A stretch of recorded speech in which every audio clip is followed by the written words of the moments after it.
We overran hideously last time on Flux, so we have divided it into two. Tech Turn has taken some out of the universe, put some back in. I am still Paul or P-Bal, and I am still joined by... Hello, it's still James. And hello, it's still Jason. And hello, it's still Ben. Oh no! Jason just hogs that. Go on, louder. Big, how dare you? I should just like that.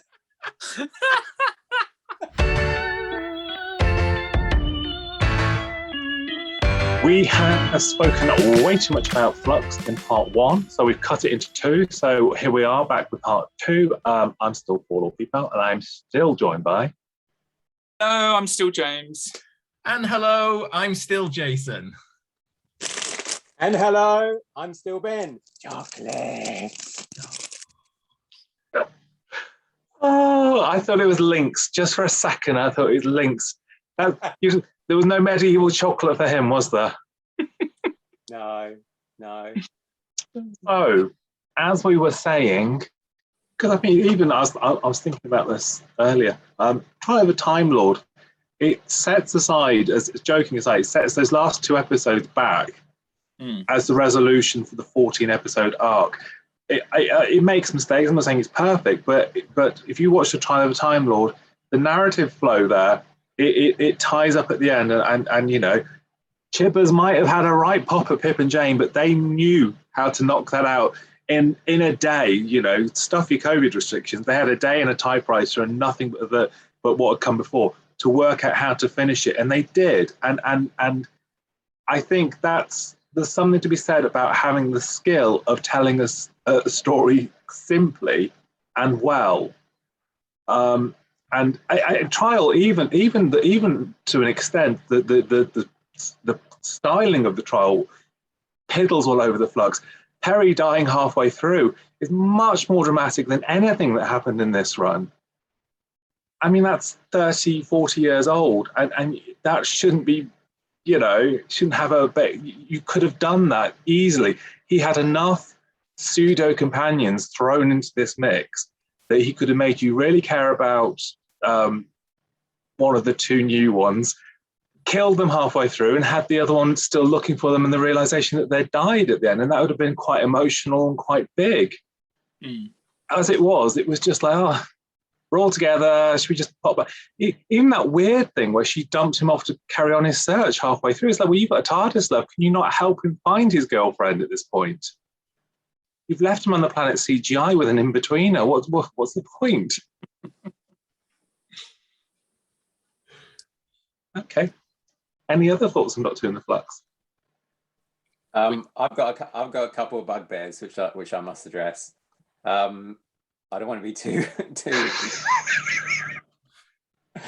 but one of them is, my God, can we just stop using the bloody sonic screwdriver to solve everything and to open doors and to analyze things and to check up dead bodies and this, that, and the other? There is a reason why Jane T had it destroyed in the Visitation, because he just thought, back then, he thought, it's being used too much. It's an easy get out. So let's have the Doctor go back and try and think of things logically rather than going like that all the time, you know? Even that bit where they're like Dan first comes aboard the TARDIS and they're in space, and then the TARDIS is sort of open to space, and then they're sort of out there, and then Dan sort of goes, you know, so how do we breathe like this? And then they have sorry for that. But anyway, he says, how do we breathe? And then Yaz goes, oh, it's a bubble, like there's a bubble thing around the TARDIS, so you know nothing can get through, right? So then the Doctor goes like that at the Flux through the bubble, and then she goes, oh, I've just analyzed it. This is a... How can she do that when it's through the... It doesn't make any sense, because how can they be contained in a bubble? And she can just wave her screwdriver at it, and then, oh, I know all about the Flux now. It's too much of an easy get out. The other thing is, throughout all of the 6 episodes, you have over and over again things, people or creatures or robot stuff shooting at people. over and over again, they shoot at people. And I mean, all right, I know a lot of the time it's the main companions, so they don't want to kill them off or whatever. But come on, there's that bit on the Sontaran ship where Dan and Dog Canyon are there, and then the door opens, and then the Sontarans literally fire point blank at them, and they just sort of like do this or something, and then sort of run off, and it's just. Oh, but Ben, did you never watch the A-Team when you were growing up? I mean, they would be shot out all the time, and no one was ever hit. They were all scared of Jackie Corkill's wok. That's what it was. I know, but it's when things are like, oh, it's deadly, like the very beginning of the very first episode, that sort of CBBC thing where it's set up, where they're hanging from their upside down bar, and then Dog Guy says, oh, you know, you will die in many seconds, and you will not be able to live. Otherwise, my deadly robot thingies will zap you, will kill you. And of course, then they're going flying around on the bar, and the robots going zap, zap, zap, and not once do they hit them or even hit anything. And then, as I said, throughout the series, then you've just got so many people shooting at Sontarans, shooting Daleks, shooting Cybermen, shooting at Belle, and never once hitting her. And it's just, couldn't someone just be hitting the arm or something like that? Or just, you know, maybe you need more fodder to come along, you know, and just like extras or whatever to be there with them, and then them to be shot, so that then it doesn't look like Cybermen and Daleks and stuff are useless and they're blind, they can't shoot anything. So it's just really frustrating. You look at the dustbin Dalek in, was it Resolution? When he lands and he just wipes out all the soldiers, doesn't he? Just bam, bam, bam, bam, bam. That's when you go, shit, this is a conqueror of the universe. The Sontarans outdid everybody invasion-wise and took over time and everything else, but they couldn't shoot a Scouser at 6 foot. It seems a little bit unlikely. Because they were too busy thinking about chocolate. They could smell the pick mix on the wind. The same was when the Cybermen boarded Belle's ship. Everyone she fired at managed to fall out of the way of the ones at the back. It was just like none of them actually fell forward. They all just went, ooh, ooh, ooh, ooh, like this. And then she had to have a conversation with him to say that she was after her boyfriend because she was pregnant. Yeah, Cybermen, they're great for a chat. Let's put them on Loose Women. What the bugger was that? It's just such a mess. And without, you know, I'm not joining a Not My Doctor movement and all that is, you know, I don't care about the gender of who's playing the Doctor. I think Jo Martin has such authority and charisma when she does it. And I think a big part of this that fails me is I still don't think Jodie is hitting it. I know some people absolutely adore her. So if you adore her and you think she's the best thing that's ever been in it, kudos to you. That's great. To me, she absolutely lacks the nuance or the gravitas that I want back on the screen. And there are scenes where I just look and think, if this had been this Doctor or this Doctor, I'd be feeling this.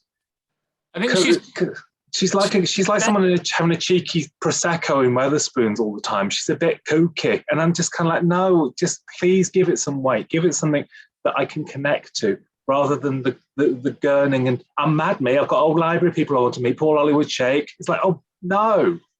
I think there are some scenes in which she is better because of some of the drama, and there's a lot of fan fiction about her relationship with Yaz, but there is that moment at the end where she sort of says to Yaz, I'm sorry I didn't let you in, and she's quite tearful. I think there's been more of the sort of more dramatic, but you're absolutely right, and Jo Martin unfortunately is such a strong character that whenever she appears you are reminded that this is what the Doctor could be like, and I think, you know, that for me, and I don't get me wrong, I don't dislike Jodie, and I think I've seen her in lots of other things, and she is a really amazing actress, but Jo Martin, and I went back and watched Fugitive of the Jadoon as part of this sort of review. The moment Jo Martin steps in as the Doctor, you're just like, yes. And I still had that yes moment when I watched it yesterday, and I was just like, yeah. And then when you see her again you know, later on in this season where she appears even in the mirror image, and then they do this slight crossover. And I'm kind of like, are they now to the point where they're just, you know, because there's that scene where she's doing that speech to Azure and Swarm, and they keep swapping the faces, they keep swapping the characters, and I'm just like, if you want Jodie to be a strong character, let Jodie be a strong character. Give her some, you know, really good stuff to get her teeth in. Don't swap her out in one of the key speeches for Jo Martin, which is what they did. And yes, I was sat there, you know, going, fantastic. I love Jo Martin. I think she's amazing. And if they said she was going to be the next Doctor, I'd have no problem with that. But it kind of jars in a way that you have, you know, those scenes where she's sort of flipping between the two of them, and I just think, yes, I love Jo Martin, but is it doing Jodie any good? Probably not. But then when Jodie does get a scene like that, I mean, her strange torture scene with the big snake man, that was just, I found that cringeworthy. I thought it's a difficult interplay to do casual comedy and all stuff. And I think, you know, if you look at Tom Baker, he just does that. That's just him. I just feel like she's sort of doing an impersonation of David Tennant all the time, but the excesses of David Tennant, like she hasn't still quite got a handle on what she's doing with it. Maybe that could be unfair.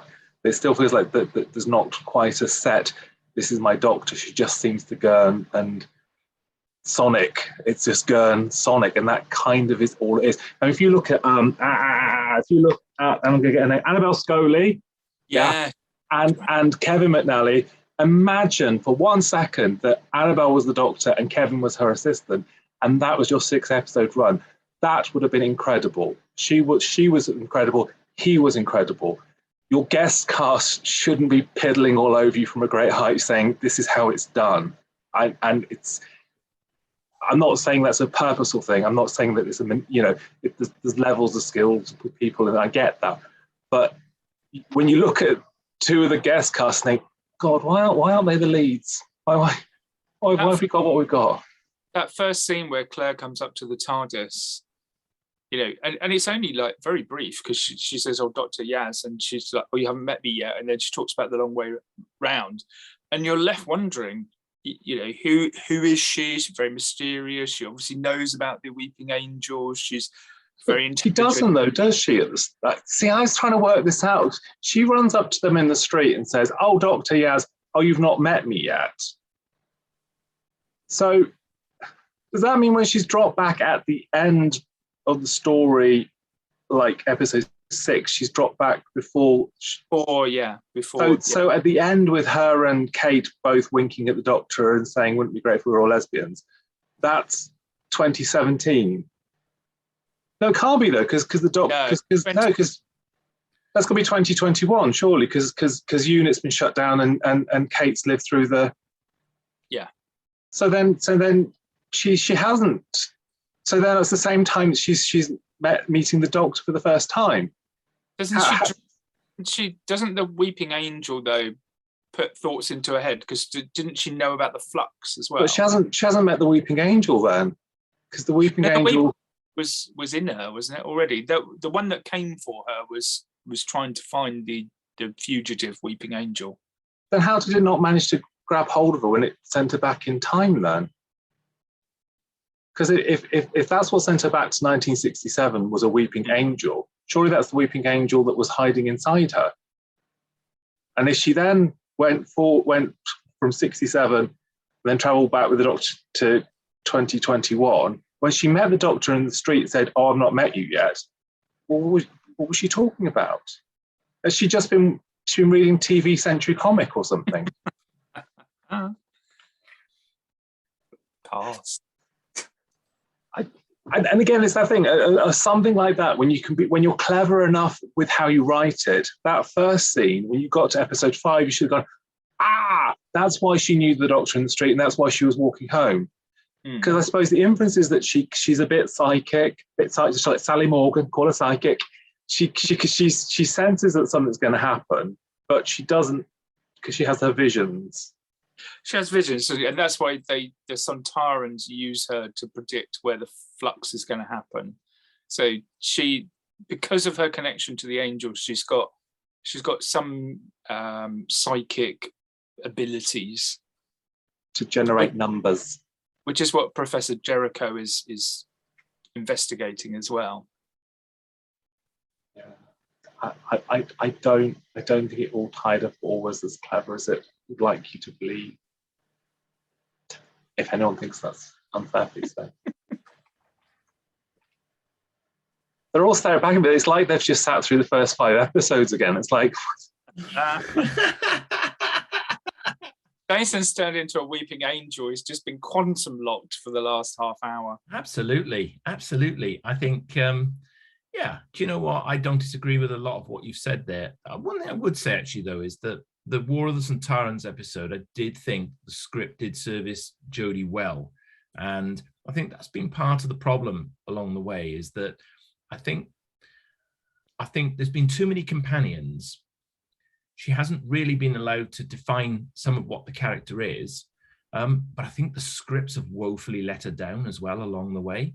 And I think some of the scripts in this Flux storyline have done the same thing. But there have been some moments where she's with Mary Seacole, for example, and she doesn't have the companions because the companions are taken away, that they're split into their own story. I think you do get a bit of shine at that stage. And I think when she's allowed the limelight on screen, and she's written quite well for, then for me, I do think that's what we should have seen more of. Unfortunately, as I said, I don't think we have, because of some of the script writing in this instance. I love this. Oh, no, go for it. I was going to say, I love the scene where in the last episode where she's with Rashenda Sandal, who's Azure, and they're talking about their 2 different viewpoints on the universe, where the Doctor's like, everyone must live, and she's like, no, everyone must die. You know, it's a weird moment, but it's a really powerful moment where they're both facing off against each other, and nothing, you know, none of the usual sort of clatter around behind them. It's just the 2 of them talking about their viewpoints on the universe, and I liked that, and I'd like to see more of that sort of thing. But you're right, there's too many other characters and assistants and companions that all get in the way of stuff like that, because she never gets that moment, or if she does get the moment, like with the giant serpent, or whatever his name was, he, you know, it's a dramatic moment which could be really good if you think about scenes with like McCoy where he's talking to the sniper. You know, it really sort of that kind of definitive moment of a Doctor, and you don't get it because it's kind of like, oh, you know, be nice. That's it. So there are teasers of moments which I think I really love, and then you get other stuff which is just like, okay, that's more mulch, if you like. It's not necessarily something that is, you know, up there with, you know, some of the greatest stories at all, because it's the end scene, though. Do you not think the end scene where she had to put on a dark coat to be Time, ready for the cosplay? Did you not think that was so flat, so badly done? I'm being a bad guy now, but your time's nearly up, Doctor. It's like, oh gosh, if this was a Hollyoaks, we'd applaud you, but this is meant to be drama. I don't know what's wrong with you here. Why you don't have the weight to just flip that onto being, this is, you know, I can do a dark performance of this because I'm meant to be, you know, an abstract concept of time that's chasing me through multi-universes or whatever. It's just the weight isn't there, and every Doctor, I think, has that key moment where you go, bam, that's it. They've you know, owned this, and she's just that. It's just that and that, and it seems to be that on a roll. It hasn't grown. I don't feel over the last 3-4 years, whatever, that she's come into it, and you now feel actually the performance isn't any different to what we had at the start. I don't think she's grown with it. If you took if you took McCoy's performance in his first year or his second year and his third year, he grows the whole time. And I think you get that with the majority of them. They mature with it and they grow with it. And I don't think, and I'm genuinely not just being a hater and stirrer here, I don't think with Jodie's Doctor that anything has changed since she landed. She's still Gurn, Sonic, Gurn. And it's kind of like, where's your build? Where's your maturity? I don't feel that it's expanded.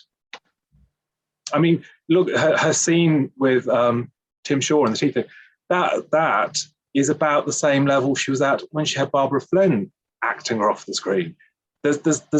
She hasn't grown with this to be like, I'm Doctor Who and this is my show and I'm ruling this now. It's still the same middling level, and that sort of offends me because Jo Martin has had such a tiny stab at it. She's had just two pretty much episodes. But you know that if that had been a scene between those two, that would have been absolutely electric. And it's just sad. It just feels like it's misfiring with scripts that aren't strong enough, and it misfires because the Doctor's not strong enough.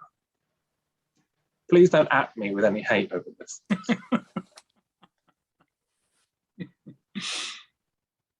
I battered you into submission. I apologise. No, nobody else wants to say anything now. They really don't. I mean, if you guys, no, I'm just loving it. I'm just loving keeping you hanging there. It lingers on me massacring Jodie until the morning comes where I have to go. Would Miss Whittaker like to come to Utopia 2029? No. Nothing personal, sweetheart. It's nothing personal. I love you all. But it's my, and I know a lot of people do really like her, and that's fine. And different eras are going to find different audiences, and it's incredible the amount of audiences that are slightly obsessed on Doctor Who and Yaz tonguing in the TARDIS. It's like, seriously, I mean, what's the point? I've never watched the Avengers and thought I'd love to see Steve bend Mrs. Peel over a table. If it's inherent, it's great, but what's the point in being so bloody obvious with everything? I thought I'd seen that episode. That was the nude Avengers. That was. That's an insight with a bouquet of flowers right and a there. little card saying, "Mrs. Peel, I need you." I'm sure that's what it was. I'm sure Tara would have given it a go. So, do we have any final thoughts on the Flux?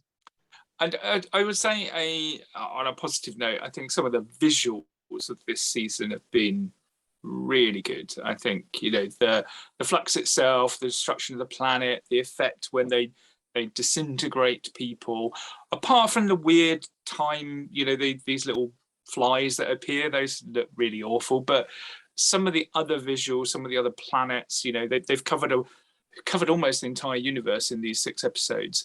I love the gothic feel of the Village of the Angels as well. You've got completely different setting. So I think audio-wise, I know, Jason, you mentioned it, there was quite a lot of complaints about the noise, the background noise, drowning out the dialogue, ruining scenes. But I think visually-wise, some really nice visuals in this season.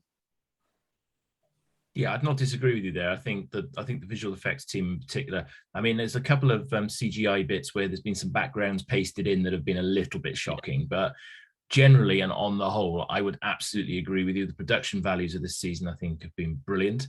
I think there have been some great guest people that have come along and just lifted certain episodes, lifted certain stories. So yeah, I think, there's been some money spent on it back behind the scenes, I think.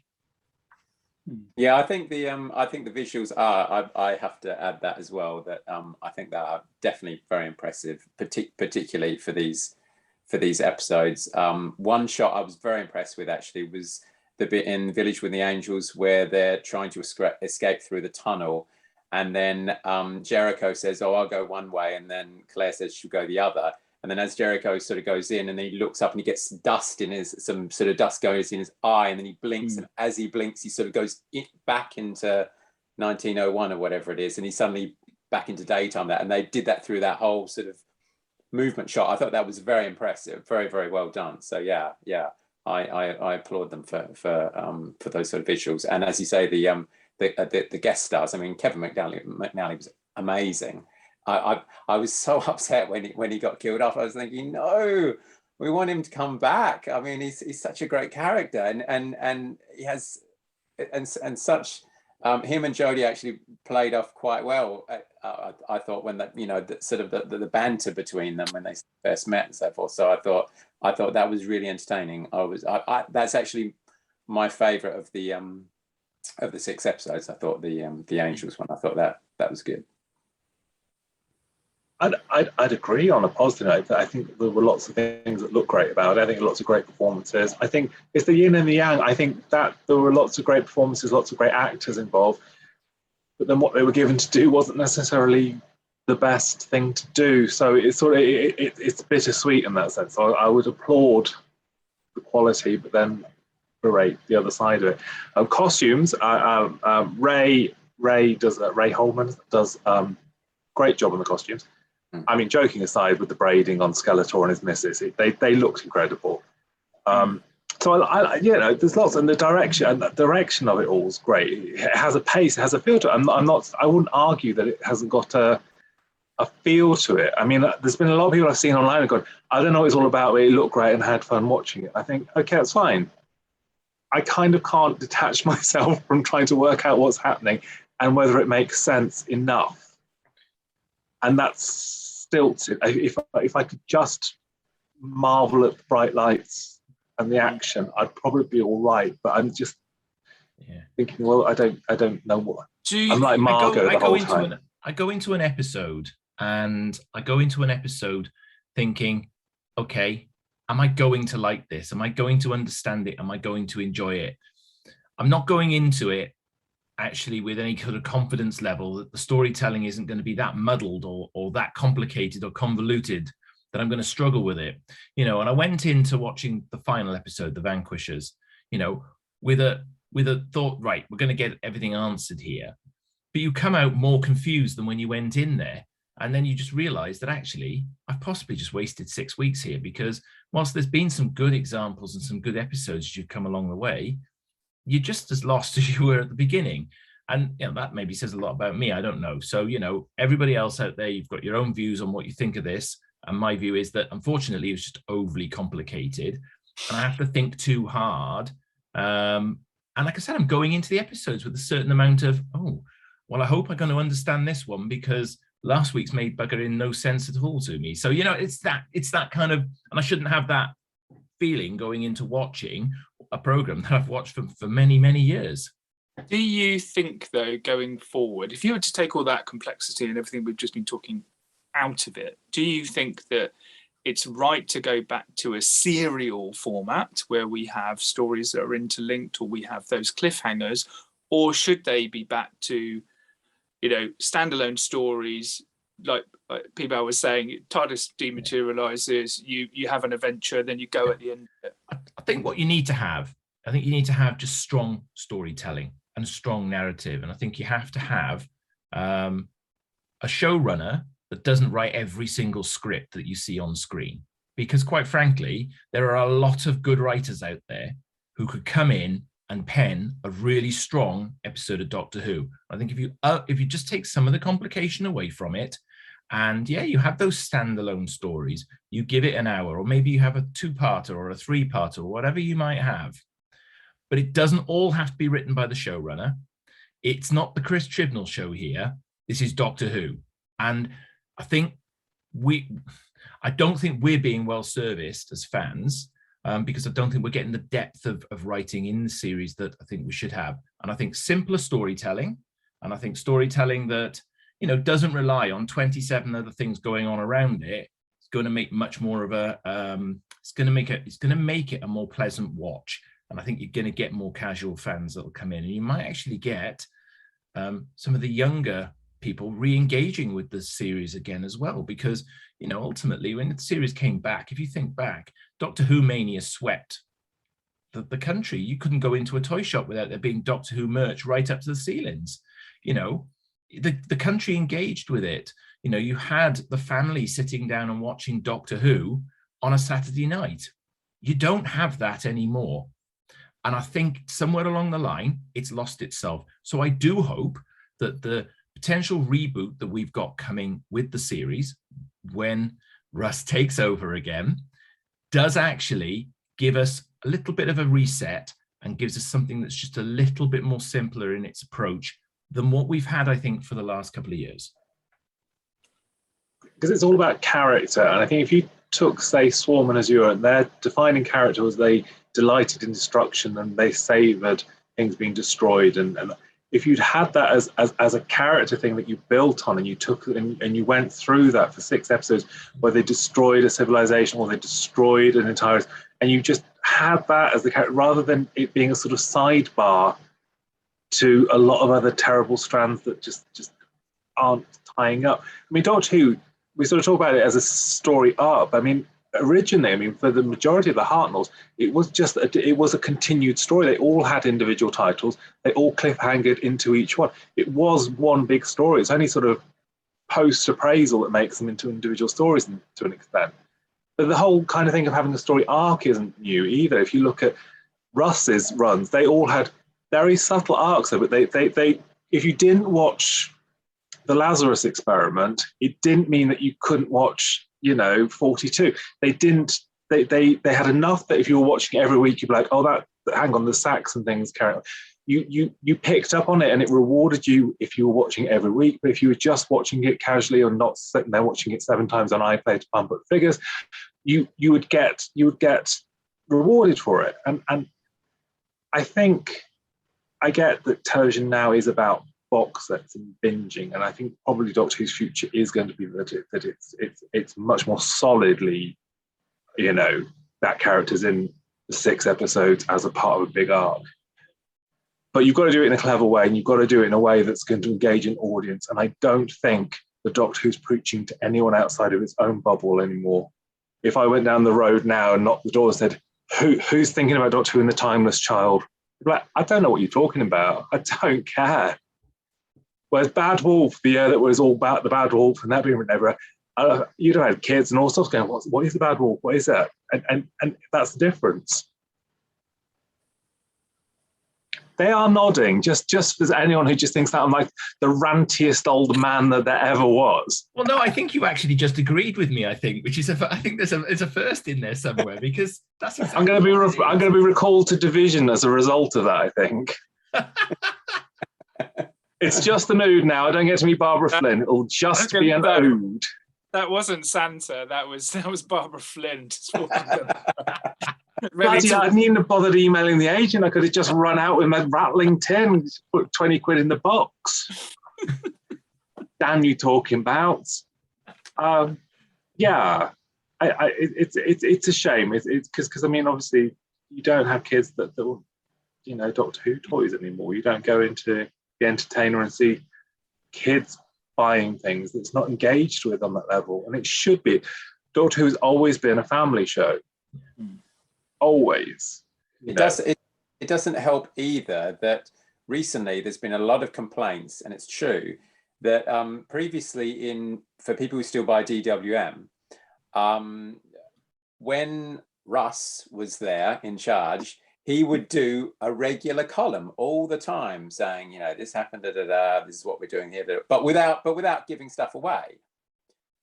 But Mr. Chibnall has literally done almost nothing. And even a lot of people were just complaining, going, he's not giving us anything. And so that's why a lot of the recent issues have had to just go back and just fill the magazine with a lot of classic stuff, because and then people are complaining, oh, where's all the new stuff? And they say, we've got nothing to report because he won't give us anything. So apart from saying, oh, this person's been cast or whatever, they can't have anything. So I think that's a big main point as well, the fact that if you've got a regular magazine that's been going for years and years and years, which is still concurrent with the show, and you're not giving away anything at all, you're sort of keeping it tight to your chest, no, I'm not going to say anything, then that can be frustrating too, because then people think, well, why should we invest in the new series if no one's going to give us anything about it? Because I don't think it's building anticipation to what's coming. No. Other than, I think, just another lost opportunity to promote the work that is coming out. Marketing is there for a reason. Okay, it's not just a fluffy job title. It's there for a reason, and you've got to market something for it to engage with your target audience. And I don't think it's being marketed well enough at this stage. So my question is, who is the target audience? The Doctor Who right now. I'm not sure. It's literally playing to its own decreasing fan base. Because it's fractionalized the fan base more than ever before, I think.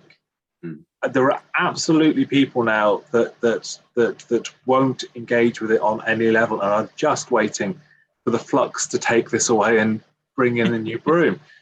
And it's a shame, but you're only going to get that the more you're reliant on the history and the past and but not just within, like, say, the last 2-3 years, but when you're talking about the Time Lords, or if Time Lords are just a thing and it's a reference, you're like, oh, it's certain people. But when you're starting to do, chronology within the Time Lord history, within Dalek history, within, when it all starts to be eaten by that, you are playing to your own audience. You're making fan fiction. You're making something that is ridiculous in a lot of ways. Because if you look at Doctor Who's producers' classic series, they weren't fans of the show. They were professionals. They were industry professionals who were telling stories. And Russell is a fan, but is a fan, but he's also an industry professional. And I don't know to what extent. And I think it did start the slide with Steve Moffat. I'm not going to not Stephen. The slide started sort of into that kind of thing where it started to just reference, Gallifrey's destroyed, Gallifrey's brought back, and I can sort of see why Russell was like, ditch it, move on, and it's just the Traveller, and I think the more it starts to just, it's the curse and blessing thing. I think we love that it references that it's an entire thing, that from 63 to now it is the same thing, but it's a sort of curse that people then feel that they've got to tie up, unit dating or whatever. They didn't give a bugger in the 70s about unit dating. It was just whoever wrote the script that week and whatever they wanted it for. Now it's all got to we need a story to discover this. It's tiresome, and all that continuity just gets in the way of telling a good story. A couple of the episodes of Flux were just continuity. They were just monologues of continuity.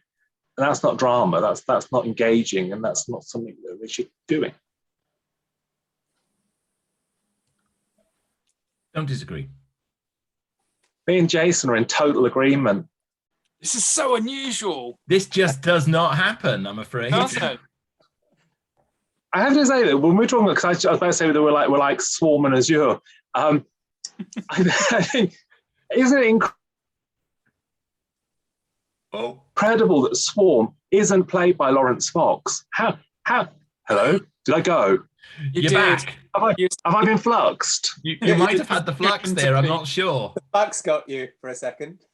I mean, I find it incredible that Swarm wasn't Lawrence Fox. He must have based the betrayal on him. Because it's chilling that the mannerisms and the vocal, he's got to be doing the Lawrence Fox there.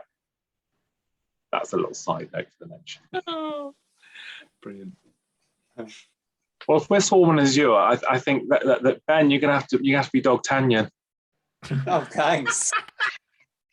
Oh, exactly. You come in and save this. There you go. James can be Barbara Flynn. Secretly pulling all the strings. I loved the tree and the again, the visuals, but yeah. Do you know that tree was actually the Brigadier's apple tree from Battlefield? It all ties up in the end. It all ties up. It's funny because talking about Battlefield, I did think of there's a line in Battlefield, isn't it, when the destroyer turns up and Ace goes, "If you're so terrible, why haven't you done anything yet?" And I thought that was Swarm and Azure. It's kind of like that. Someone needed to say that to them. If you're so terrible, why haven't you done anything yet? It's like, why don't they kill Thingy when he? We could go around this in circles. Why don't they kill him when he turns up? Why do they put him into the into the big spaceman. Why do they put him in there with the Scouse Girl? Because there's no reason for them to keep either of them hostage. Why do they not just kill them? And I think that's it. We've come out of this with far too many questions and not enough answers because the plot's just far too complicated. The Doctor Who magazine got to do 4 covers for it, didn't they? They did, didn't they? There's a Swarm, there's an Azure, there was a Centaur, and there's an Angel, wasn't there? Yeah, there was.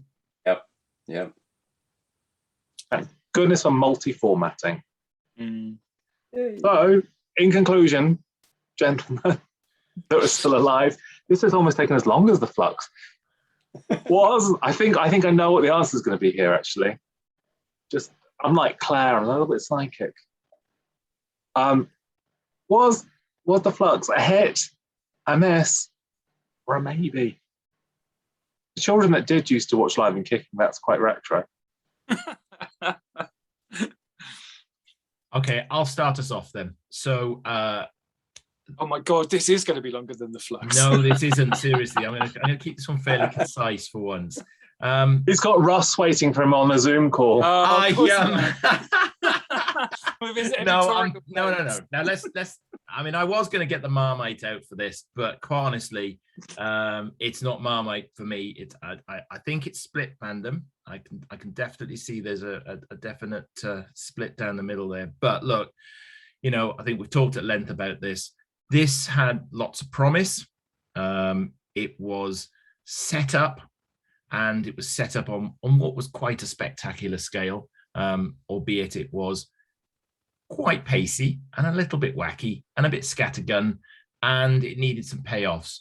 There are a couple of great standout episodes in amongst it, but unfortunately, the good episodes are outweighed quite considerably by some of the bad episodes. And unfortunately, and I was expecting it to have been much better than it was, but the final episode was extremely disappointing. So for me, I'm afraid I wanted it to be a hit. I wanted it to be a maybe, but it's not. I'm afraid there you go. It's a miss. It's a miss from Clifford. He's not hitching a ride like Sunita. I was putting a bit of dramatic license in there. Very good. Probably Cum will be on the phone when Russ gets off. Probably Cum will be straight on the phone for you. I'll be over there. I've got the. I'm only a couple of minutes across the road from Rothlock, so I can be across. Oh, he could be the next Doctor. That might be what Russ is calling him for. Yeah, Maybe. Or they might be keeping on the dog people, and Jason's the next dog person. Rude. Rude. That's what that is. That's rude.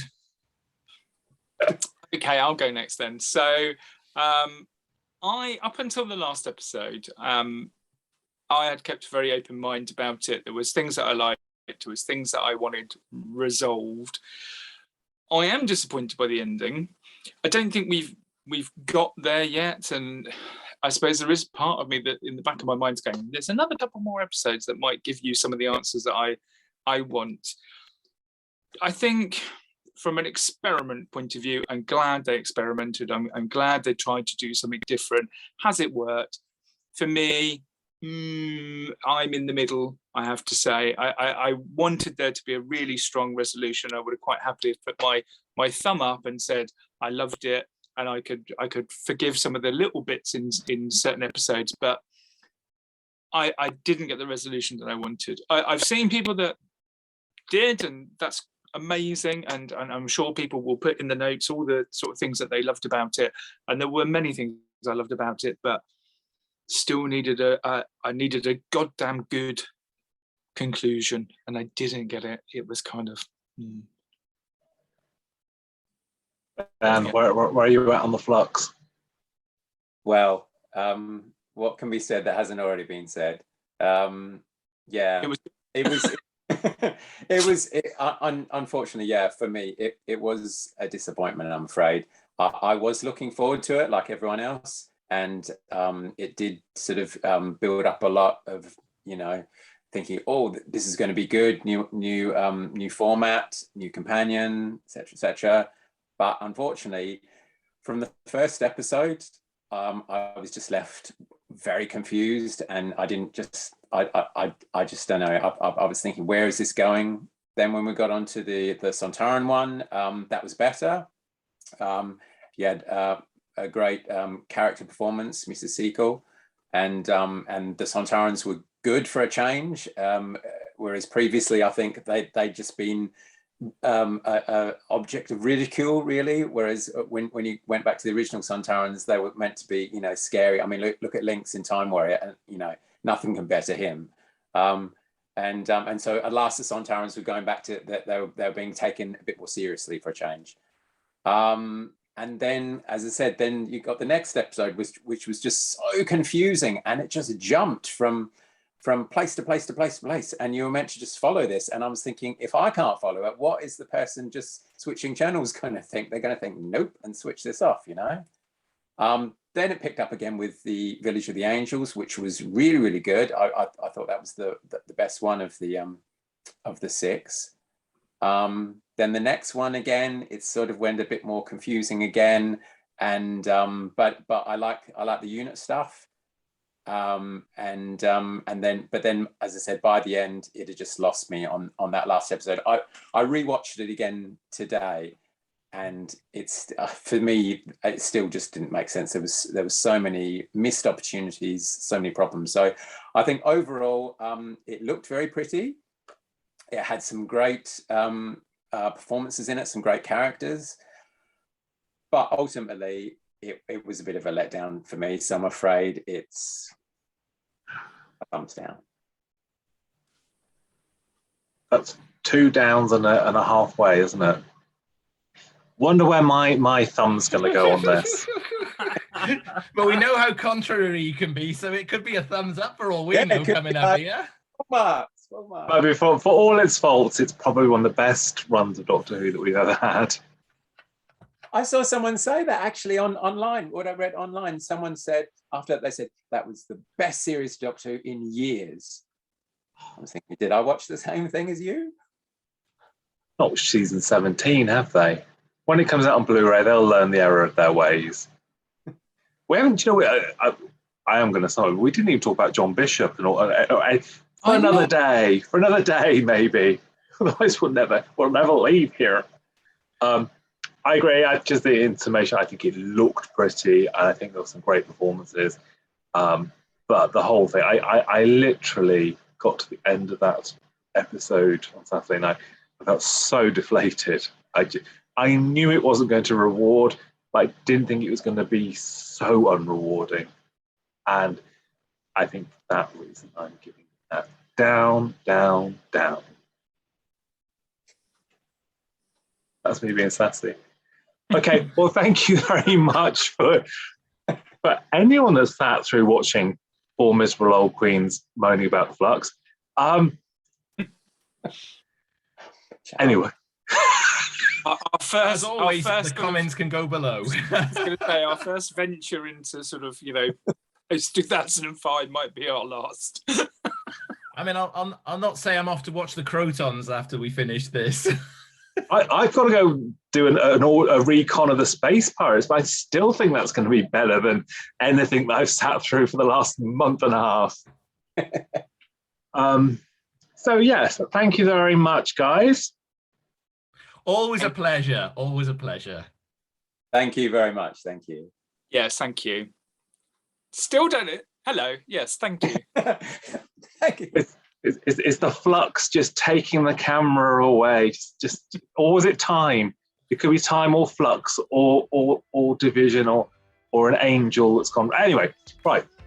Thank you, everyone, and tune in again. We'll see you soon.